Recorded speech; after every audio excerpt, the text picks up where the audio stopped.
en 1226 divide la Biblia en capítulos y Santos Pagnino la divide a su vez en versículos. Bueno, pues esta Biblia está prologada y glosada por el propio Miguel Servet. Esta es una página de la Biblia, esta de Santos Pagnino. Miguel Servet firma como Michael Villanovanus. Bueno, a Servet lo persiguió la Inquisición católica, luego los protestantes lo quemaron por hereje, que ya es triste, ¿no? Decir, madre mía. Y entonces el hombre, claro, firmaba con un seudónimo para no complicarse la vida. Este es el prólogo que escribe el propio Miguel Servet y estos son notas que él mismo introduce en esta traducción de la Biblia. Bueno, estamos ya en la mitad del siglo XVI, estos ya son personajes más conocidos, ¿verdad? Carlos I, V, según queramos conocerlo, primero España, quinto Alemania, estaba ya en el retiro de Yuste. No sé si alguno de ustedes seguro que sí, que han visitado este precioso monasterio, y Felipe II, pues en 1556 es entronizado. Felipe II, el fundador de la Biblioteca del Escorial, un gran amante de los libros, quiere hacer una obra de arte para la cual sea el recordado para siempre. Entonces llama a su capellán, que resultó ser este hombre, Benito Arias Montano, que tiene una calle ahí a 50 metros, ¿no? Bueno, pues Benito Arias Montano, que había nacido en Fregenal, provincia de Badajoz, capellán de Felipe II, Felipe II le llama y le dice: mira, Benito, quiero hacer una Biblia en muchos idiomas, una Biblia políglota. Y Benito le dice: Majestad, el cardenal Cisneros hace unos años ha hecho una. Dice: bueno, pues hacemos otra, no pasa nada. ¿Cuántos idiomas tenía Cisneros en la suya? 4. Dice: pues venga, hazme una con 5 y ya le hemos ganado. Y eso fue lo que hizo. Así que Benito Arias Montano hizo su propia Biblia, la Biblia Regia, o Biblia de Amberes, o Biblia políglota, en 5 idiomas. Así que aquí tenemos las páginas de la Biblia, en la cual utilizó los 4 idiomas de la políglota de Cisneros, más el siríaco. Así que se fue a un idioma bastante poco conocido, pero incluyó el testamento en siríaco, que estos son la grafía del testamento, que debió romperle la cabeza al tipógrafo, pero que ahí está. Bueno, el texto bíblico siempre encontraba maneras de abrirse paso. Un tal Francisco de Encinas, también un loco, porque en aquella época te jugabas la vida, pues se atrevió a traducir por primera vez el Nuevo Testamento al castellano, y este hombre se atrevió incluso a publicarlo. No lo hizo en España, pues estaba prohibido, así que se fue a los Países Bajos y entonces allí lo editó. El Nuevo Testamento, traducido de griego en lengua castellana por Francisco de Encinas. Perfecto. Pero este señor Francisco de Encinas se enteró una vez que estaba allí en Amberes de que Carlos V estaba de visita y decidió ir a darle una de sus Biblias. ¡Qué personaje! Así que nada, llegó al emperador y la audiencia, pues más o menos, él mismo la relata de la siguiente manera. Dice que el emperador le preguntó: ¿qué libro quieres dedicarme? Y Francisco le dijo: Señor, una parte de las Sagradas Escrituras que llamamos Nuevo Testamento, fielmente trasladada por mí al castellano. ¿Eres tú el autor de esta obra?, le preguntó Carlos V. Este dice: el Espíritu Santo es el autor, ¿no? Como diciendo, si quiere encarcelar a alguien, busque usted al Espíritu Santo. Pero bueno, dice: inspirados por él, algunos santos varones escribieron estos oráculos de salud, y yo soy únicamente su siervo fiel y órgano débil que he traducido esta obra en lengua castellana. ¿En castellano?, inquiere el emperador. Dice: en nuestra lengua castellana, y torno a suplicaros que seáis su patrón y defensor y conforme a vuestra clemencia. Y estas palabras pues se ve que le gustaron a Carlos V, que le contó la conversación a su confesor, el cual denunció a Francisco de Encinas a la Inquisición y lo arrestaron, porque se pasó un poco de listo el hombre, pero no lo mataron, este salió a los 5 años y ya creo que se le quitaron las ganas de regalar Biblias a los reyes de España. Pero la Biblia siempre se abre paso. Aquí tenemos, por ejemplo, otra Biblia escrita por el escritor cordobés Juan Pérez de Pineda, con otro sobrenombre, Juan Filadelfo, lo pone aquí abajo, Juan Filadelfo. Este hombre, realmente el héroe de esta historia no es el editor de la Biblia, Juan Pérez de Pineda, sino el secretario suyo, un señor que se llamaba Julián Hernández y que le llamaban el Julianillo, porque era muy bajito. Bueno, pues el secretario de Juan Pérez de Pineda introdujo clandestinamente este Nuevo Testamento en España. ¿Cómo lo hizo? Pues el primer cargamento lo metió en barriles de madera y dijo que era vino del Rin, vino de Alemania, y lo llevó a la Ribera del Duero a venderlo. Que ir a la Ribera del Duero a vender vino, pero bueno, bien.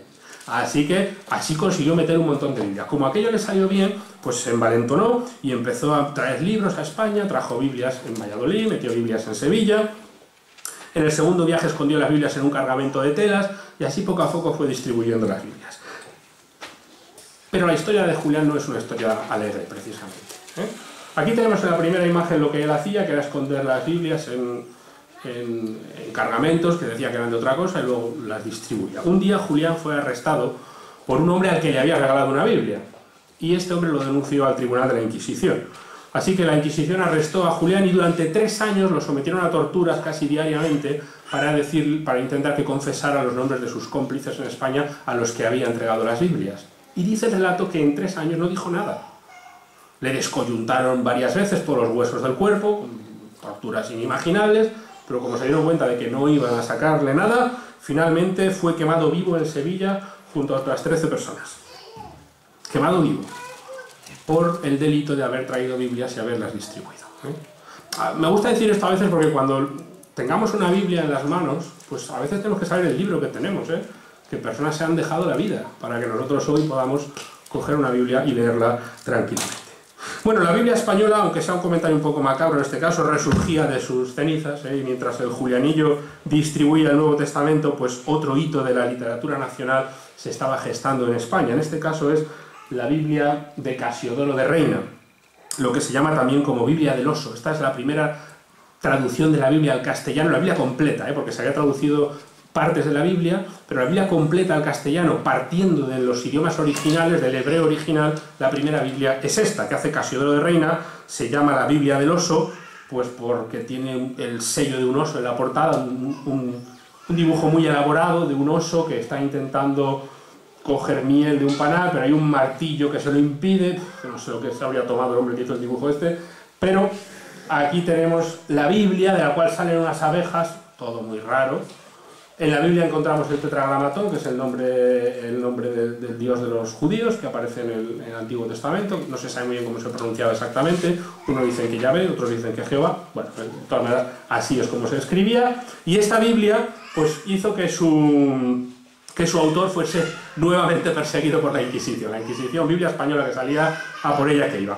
Tuvo que huir a Inglaterra, después huyó a Holanda, después a Francia. Pero este señor no paraba de trabajar, Casiodoro de Reina, todo un auténtico valiente. ¿Por qué lo hacía? Pues él mismo dio una explicación. La explicación es magistral, y lo hizo en español, además, en su Biblia. Este hombre dice que, está hablando de la Biblia, dice que Dios la dio para todos. Que no sea una tiranía execrable, que a los más la quiten, y falta de juicio es que la habilidad para poder gozar de ella sea saber latín solamente. Dice, pero ¿cómo es posible que para disfrutar de la Biblia haya que saber latín obligatoriamente? Dice, como si solo los que lo saben por el mismo caso sean ya los más prudentes y píos. Dice, ¿qué pasa? ¿Que por saber latín eres mejor persona que yo? Y ahora dice, si es la verdadera sabiduría, ¿quién la ha más menester que los más ignorantes? Es decir, si precisamente los más incultos son los que más necesitamos la palabra de Dios. Un argumento magnífico que no convenció a la Inquisición, que lo quemó en efigie. A este hombre no murió en la hoguera, murió de viejo a los 71 años. De la Biblia de este señor han sobrevivido muy pocos ejemplares. En el mundo hay apenas media docena de ejemplares de la Biblia del Oso. Pero por cierto, ¿sabéis dónde había nacido Casiodoro de Reina? En Montemolín, pueblo precioso de la provincia de Badajoz. Bueno, mientras Reina traducía la Biblia en Europa, otro gran humanista, Fray Luis de León, también tradujo la Biblia al castellano, en este caso los libros de Job, el Cantar de los Cantares y algunos salmos y proverbios, con el deseo de alcanzar, como él dijo, el bien de los demás y la verdad pura. La Inquisición le sentenció a 5 años de cárcel, ya iba siendo más o menos la rutina, pero este hombre no ceja. Y también de Fray Luis de León tenemos una cita defendiendo la traducción de la Biblia al español muy interesante, que él escribió: notoria cosa es que las escrituras que llamamos sagradas las inspiró Dios a los profetas, que las escribieron para que nos fuesen en los trabajos de esta vida consuelo, y en las tinieblas y errores de ella clara y fiel luz. Dice, y porque las escribió para este fin, que es universal, también es manifiesto que pretendió que el uso de ellas fuese común a todos, porque las compuso con palabras llanísimas y en lengua que era vulgar a aquellos a quienes las dio primero. Como diciendo, qué tontería que no se pueda tener la Biblia en español, si lo que quiere Dios es que la gente la conozca. Y algo muy interesante, que la Inquisición tampoco se dio por aludida, y de hecho, si habéis notado en la diapositiva de antes, Fray Luis de León publicó sus libros después de muerto, por eso aquí dice obra póstuma del padre Fray Luis de León, porque en vida no le dejaron publicarlos. Bueno, el siglo XVI iba a producir otra Biblia histórica en lengua vernácula, en este caso es una Biblia en euskera, estamos ya con lenguas otras lenguas vernáculas, ¿verdad? La primera Biblia en euskera en 1571, Juan de Lizarraga, el Nuevo Testamento en euskera, que suena... Aquí hay alguien que se atreva a leer esto en euskera, está olvidado ya un poquillo el euskera, ¿no? Bueno, pues nada, no lo intento yo tampoco, pero aquí tenéis como toda la gente quería traer la Biblia en su propio idioma. Y para cerrar el siglo XVI, la Biblia de Ferrara, publicada en 1553 por judíos. Los judíos que los reyes católicos habían echado de España, bueno, dijeron, pues vamos a hacer una Biblia. Hicieron esta magnífica Biblia, que es un ejemplar de la cuarta edición de la Biblia de Ferrara, y esta la he tenido yo en mis manos. La tiene un amigo mío en Madrid, en su biblioteca privada, y es una auténtica joya. En 1559 ya el Papa Pablo VI incluyó la Biblia en español, se entiende, en el prólogo, en la lista de libros prohibidos por la Iglesia Católica. Condenó la posesión de Biblias directamente, sin complejos, en alemán, español, francés, holandés, inglés e italiano. Y algunas en latín, que tampoco le gustaban al Papa. Este es el libro que se editó en esa época, que abarcaba todo el ámbito de la cristiandad, y entonces la persecución sobre la Biblia fue tan brutal que directamente la gente, ya muchos de ellos desistieron, se conformaron con las que ya había, la leían a escondidas, conseguían algunas, se la pasaban, y durante mucho tiempo eso fue lo único que se consiguió en España en la edición de Biblias a nuestro idioma. Finalmente, en 1785, alguien consiguió publicar una Biblia al español. ¿Por qué? Porque en el año 1783 la Inquisición decide autorizar la publicación de Biblias en español. La primera Biblia en español que se edita en España la hace un tal Anselmo Petit, un abad del monasterio de San Millán de la Cogolla, que con la autorización de la Iglesia consigue editar en España una Biblia en español. Si quieren ustedes ver un ejemplar de la primera edición de la primera Biblia que se edita en España en español, está ahí mismo, a 3 metros de mí tengo una, luego pueden acercarse. El índice de libros prohibidos, por cierto, no desapareció con esto, siguió publicándose. De hecho, el último que produjo uno, o editó uno, fue el Papa Pío XII, en 1948. Se editó el último índice de libros prohibidos. Ya no tenía la Biblia. Yo no lo he podido consultar. Es interesante, ¿no? Que libros prohibidos, luego la Iglesia dejó de editar, y esto ya es el último ejemplar. Así que ya estamos en la última parte, ya se pueden hacer Biblias en español, así que ya la gente se lanza a la idea. Por ejemplo, Estío de San Miguel, en 1793, traduce la Vulgata latina al español, ahí tiene un ejemplar de la Estío de San Miguel. En el siglo XIX, el obispo de Astorga presenta la Biblia traducida como Torres Amat, conocida como Torres Amat, en 1823, que eran casi todo copias de la Vulgata. La gente era muy costoso, aunque ya se podía, no era fácil ir a los idiomas originales, seguían siendo muchas veces traducciones de la Vulgata, pero bueno, ya se hacían habitualmente, se glosaban, se comentaban, y a día de hoy lo cierto es que hay muchísimas traducciones en español de la Biblia. En una biblioteca privada, la biblioteca de este amigo mío que les digo que he podido visitar hace unos meses, él tiene unas diferentes versiones de la Biblia en castellano. En castellano, como por ejemplo la Biblia de Jerusalén, la Bober Cantera, la de Serafín de Ausejo, la Conferencia Episcopal, la Biblia al Día, la Biblia Popular, la Nácar Colunga, muchísimas Biblias, y versiones en catalán, euskera, gallego, un Nuevo Testamento en bable, y lo más raro que yo me he encontrado, que es esto, que es una rarísima traducción del Evangelio de Lucas al caló, o romaní, la lengua gitana, llamado Majaró Lucas, y bueno, no sé si quieren saber cómo suena Lucas 5:22 en caló, no se puede leer desde aquí abajo, pero bueno, aquí está escrito en español y aquí está en caló. En español dice: Jesús entonces, conociendo los pensamientos de ellos, respondiendo les dijo que, no sé, en vuestros corazones, ¿qué creéis en vuestros corazones? No lo leo muy bien. ¿Qué caviláis? Lo tengo que apuntar. Y en caló se dice lo siguiente: y Jesús s'astajavilló os pensamientos de ondolen y penó. ¿So pensabais André Giles Carlochines? Bueno, pues no sé el público que tendrá esto, pero este señor se le ocurrió mucho. Por cierto, esta Biblia la tradujo a la lengua de los gitanos un inglés, que ya es para rizar el rizo. Este señor se llamaba George Borrow, miembro de la Sociedad Bíblica Británica, que en los años 30 del siglo XIX viajó por toda la geografía española, se enamoró de la cultura gitana y como regalo para esta cultura decidió hacerles una traducción de la Biblia. Hoy cualquier persona puede entrar en una librería, en un centro comercial y comprarse una Biblia, ¿verdad? O puede descargársela por internet o puede consultarla en el móvil. ¿Qué pensaría la Santa Inquisición de Internet? No quiero ni pensarlo, ¿verdad? Pero desde esta noche, cada vez que uno de ustedes vea una Biblia o coja una Biblia en las manos, pues igual puede pensar que como dijimos antes, hay personas que han arriesgado su patrimonio, su salud y su vida y a veces la han perdido para que nosotros hoy podamos finalmente disfrutar de este libro. Hemos aprendido de muchos de estos personajes a lo largo de esta conferencia. Aquí vemos algunos han favorecido la traducción de la Biblia, otros han tratado de impedirla, otros simplemente se han encontrado con unas Biblias magníficas en sus bibliotecas, pero cada país tiene su propia historia de la Biblia y siempre es fascinante. Uno puede ser más o menos creyente, puede compartir la ideología de la Biblia o puede aborrecerla, o puede hacer las dos cosas, como la Iglesia Católica, que hemos visto que tuvo un papel muy extraño en la difusión de la Biblia. Es decir, por un lado, patrocinaba la edición de la Biblia magnífica en sus monasterios, pero por otro lado parece que no quería que la gente conociese la Biblia en su propia lengua. Bueno, cada uno puede pensar lo que quiera, pero lo que nadie puede negar es que la Biblia es por muchas razones el libro más fascinante de cuanto se ha escrito. La Biblia hoy sigue siendo el libro más distribuido del mundo, y personas de toda edad y raza y condición siguen diariamente disfrutando de leerla. Así que aunque respetamos a quienes piensen lo contrario, qué duda cabe, felicitamos a quienes han encontrado en la Biblia, como leemos en el Salmo 119-105, una lámpara para su pie y una luz para su vereda. Muchas gracias a todos por su atención.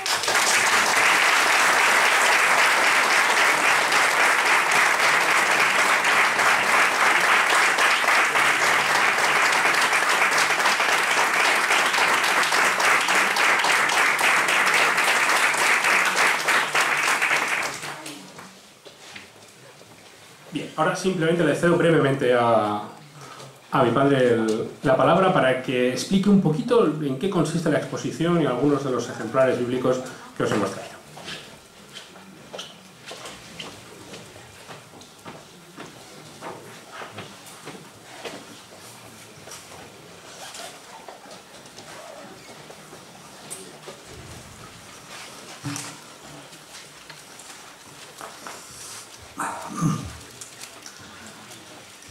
¿Podéis respirar un poquito? Así solamente se tranquiliza brevemente, porque después de esta rica, abundante y culta exposición, durante unos minutos vamos a hablar de algunas joyas literarias que evidentemente están conectadas con la Biblia, y después podréis ver y disfrutar más cerca en esta pequeñita exposición, pero muy rica. Podéis verlo, claro. Primero tenemos ahí a salvo de ello del famoso Codex Bíblicos Legionenses o Códice Bíblico de León, o también llamada Biblia Mozárabe de León. De hecho, en la nota que tenéis delante nos dice: el Codex Bíblicos Legionensis o Biblia Mozárabe de León es una Biblia visigótica mozárabe del año 960.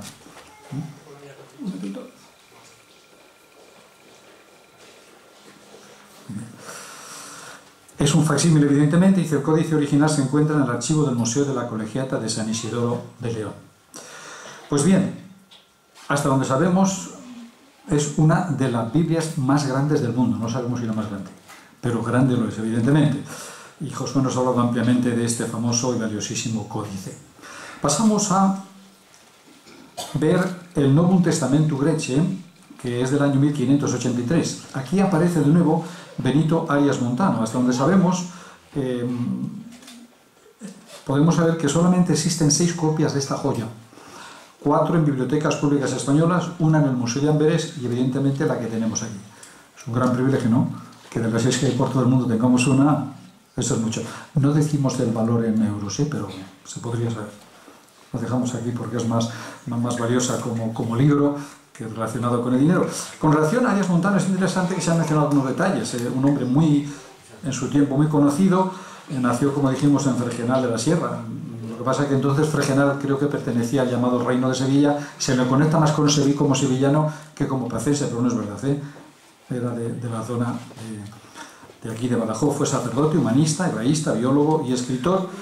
Recibió una formación muy especial. Desde su más tierna infancia fue ordenado sacerdote y se retiró a un pueblo de Huelva para dedicarse allí al estudio en profundidad de la Biblia.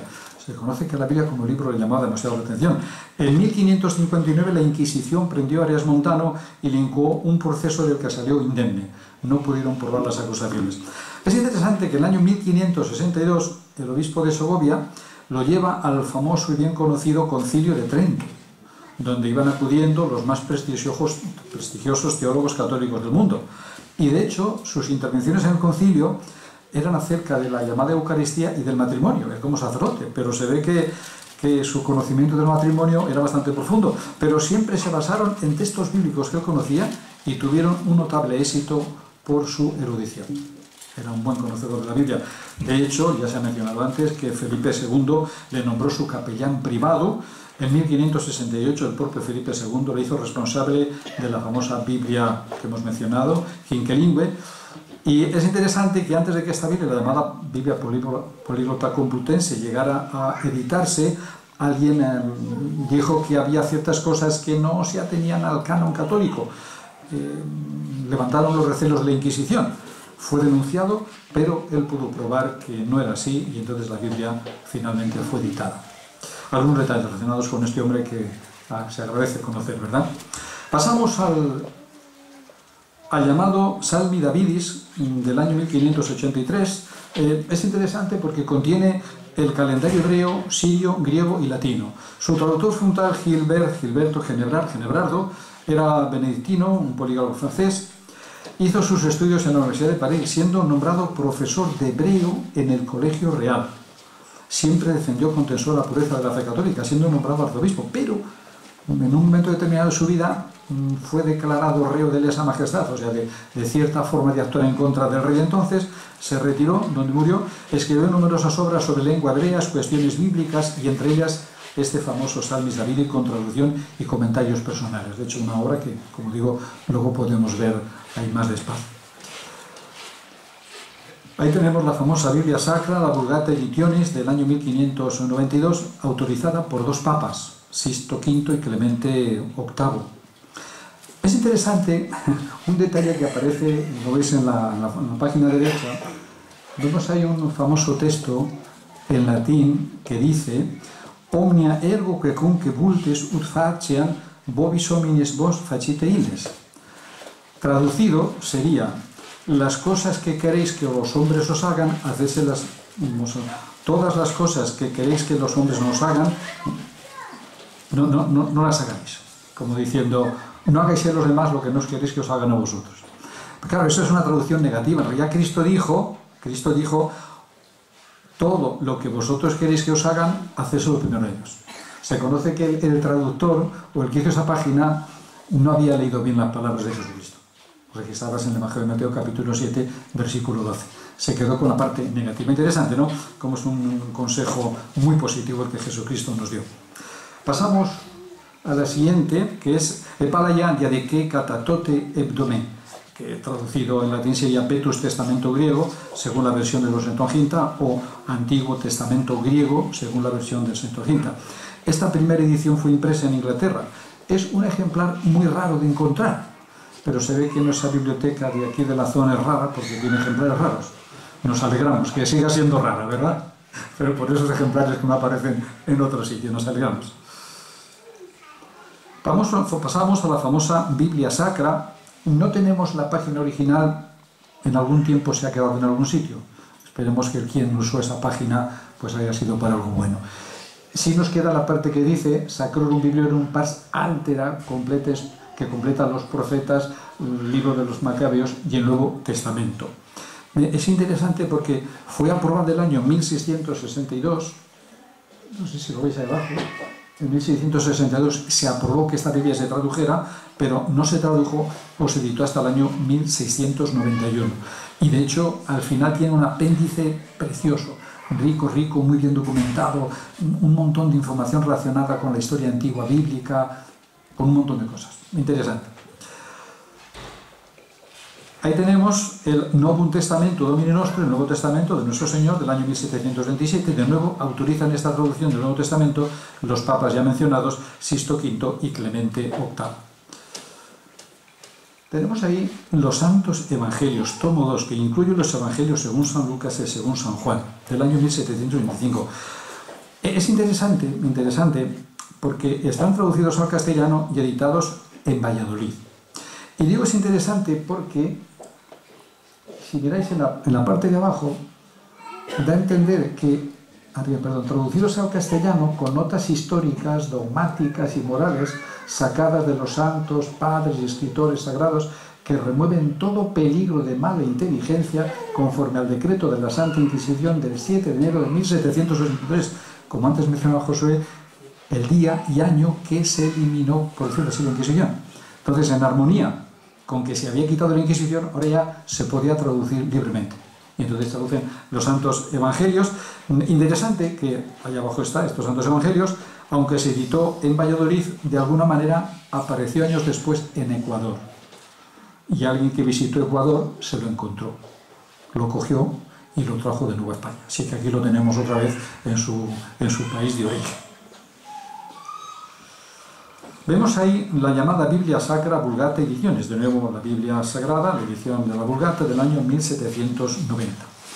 Esta Biblia, como menciona ahí, está hecha con anotaciones del índice geográfico de un tal Jean-Baptiste Duhamel. Este hombre nació en Normandía, en Francia, en 1724 y murió en el año 1706. Fue secretario de la Academia de Ciencias en París, fue tenido en alta estima por los eruditos de su tiempo.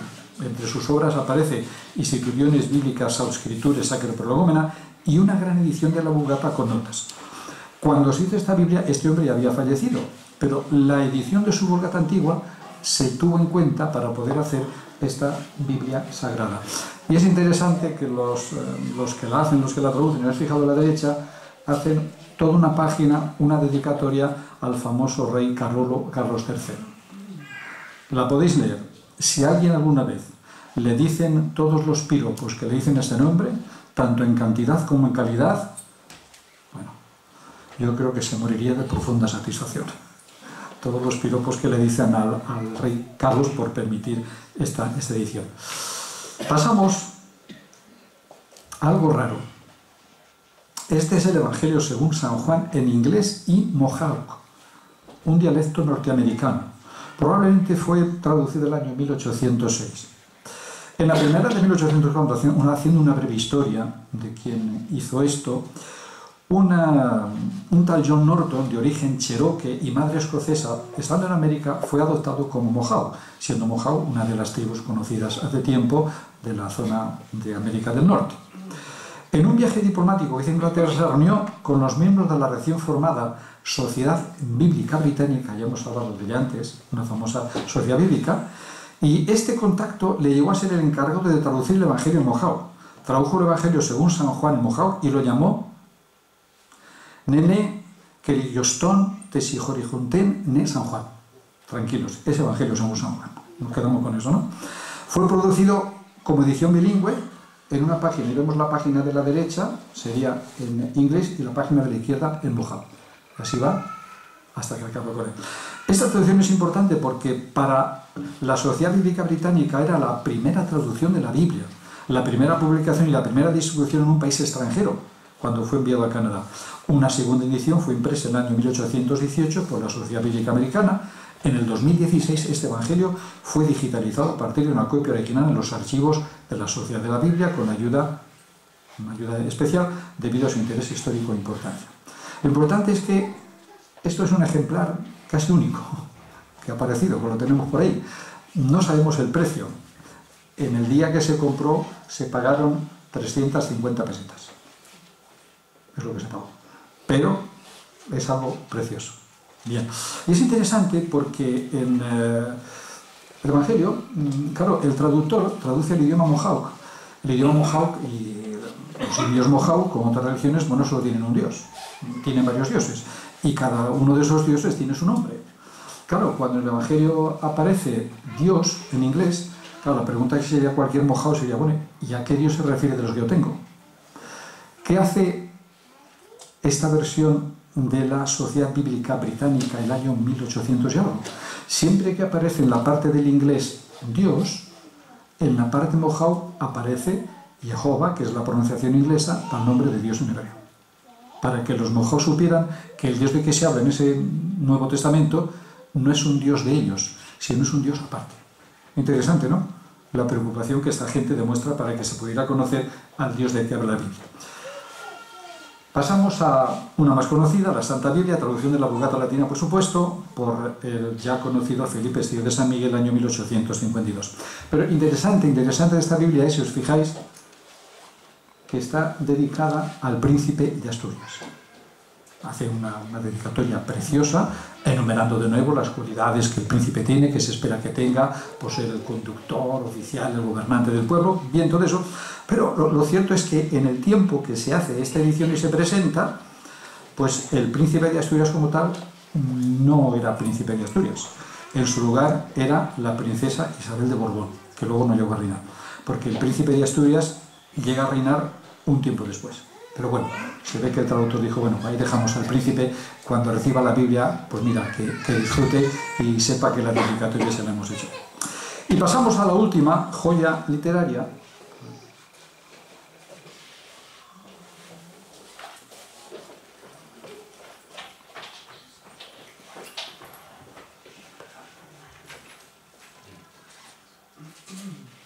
Es una joya que no quiere dejarse ver. Es la última, sí. Esa. Me refiero a la joya no por el euro que hay a la izquierda, sino por lo que hay a la derecha. Bueno, ¿qué tenemos ahí delante? Tenemos un microfilm. Sí, como lo veis.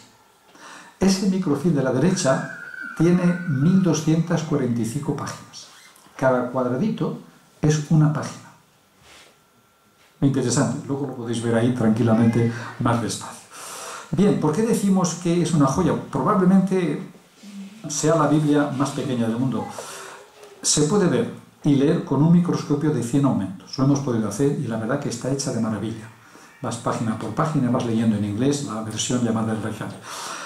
Hasta donde la historia de las traducciones bíblicas se deja conocer, todas las traducciones han tenido sus vicisitudes. Antes lo mencionábamos muy bien, Josué nos mencionaba que la traducción de la Biblia, las diferentes, hayan sobrevivido después de tantos ataques.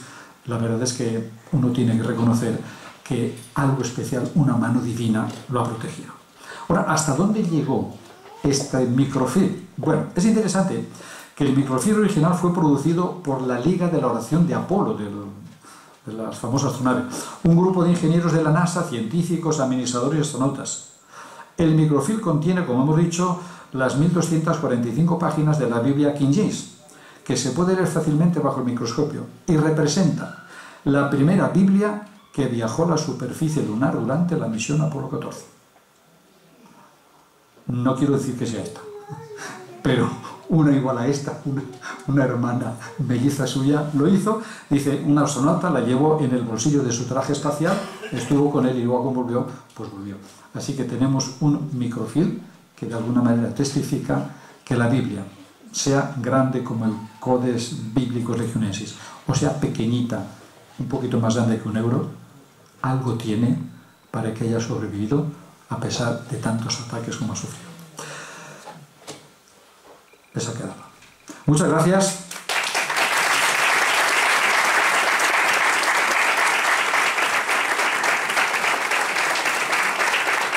Bien, de verdad ha sido un auténtico placer tenerles como auditorio. Confiamos de corazón que haya sido de su agrado. Ya mismo, pues a continuación pueden observar tranquilamente lo que tenemos ahí en exposición para que puedan disfrutar de ello.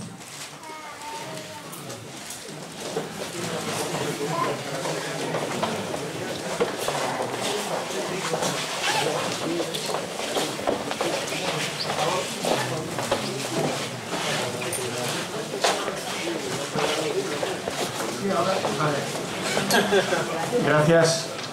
Ahora va a hacer entrega el presidente de esta Real Sociedad de unos ejemplares de libros que es en definitiva la riqueza de esta Real Sociedad y de lo que nos han hablado hoy. Muchísimas gracias por su intervención. A todos ustedes por su presencia hoy aquí con nosotros. Disfruten de nuestra exposición y al salir, si tienen ustedes la bondad, bueno, pues como es tradición de hace ya mucho tiempo, antes era intercambio de libros, la gente traía libros, los dejaba, los cambiaba, los iba. Nosotros tenemos publicaciones ahí que se nos han hecho llegar. Esta es una sociedad de interés público que está abierta, una sociedad privada de interés público. Le vamos a obsequiar, como es la tradición, o como debería ser la tradición en este Día del Libro, con un ejemplar de libro anónimo, los que vayan saliendo, pero todo siempre interesante. Muchísimas gracias.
Ya lo sé, ya por eso.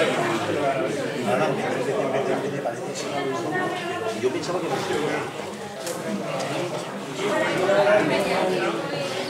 Ah, que tengo la punta. Oye, campeón, nos vemos el jueves. Ay, no, joder, no. ¿Cómo es ahí? Vale. Bueno.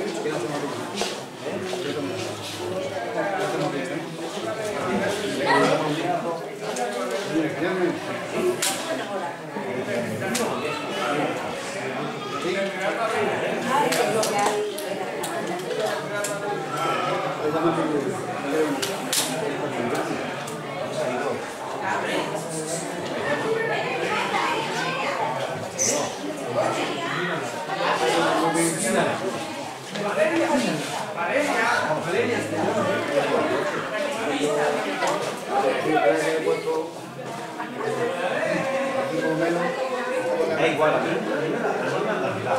Pero que no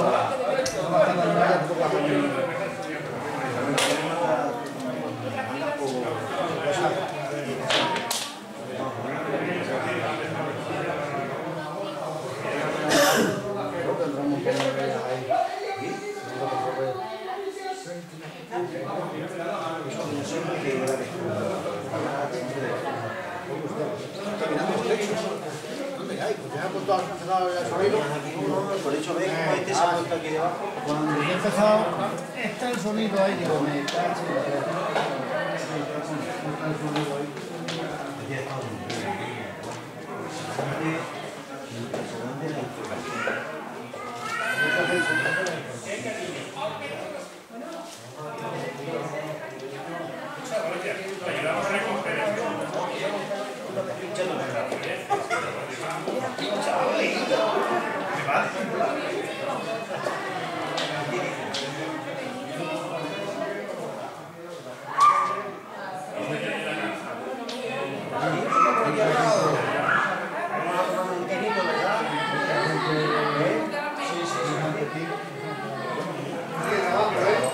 Sí, Oye, cosa, no lo dije, lo mismo.